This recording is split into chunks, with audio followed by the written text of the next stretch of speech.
వంటేం చేయాలని ఆలోచించి నా మెదడు చిన్నదయిపోయిందేమో అనిపిస్తుందండి. మా వానికి స్నాక్స్ ఏం చేయాలా అని చెప్పేసి ఆలోచిస్తుండంగా కరెక్ట్ మా వాడు అదే టైంకి ఉర్లగడ్డలు, ఉల్లిగడ్డలతో ఆడుకుంటున్నాడు. ఒకటేమో తీసి నా మొఖానికి ఇసిరేసాడు.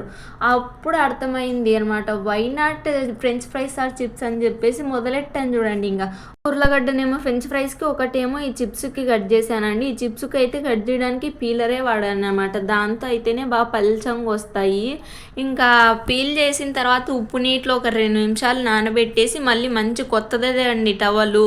దాంతోనేమో బాగా తలారా తేమంతా పోయేటట్టు తుడిచాననమాట. అప్పుడు ఆయిల్‌లో యేసుకొని కాల్చాను. లేకపోతే ఆయిల్ వచ్చేసి ముద్దు పెట్టేస్తది చూడండి మొగానికి. ఇంకా ఫ్రెంచ్ ఫ్రైస్ అయితే అండి ఆయిల్ పీల్చుకొని వచ్చేసాయి. అంతేం బాలేవనమాట.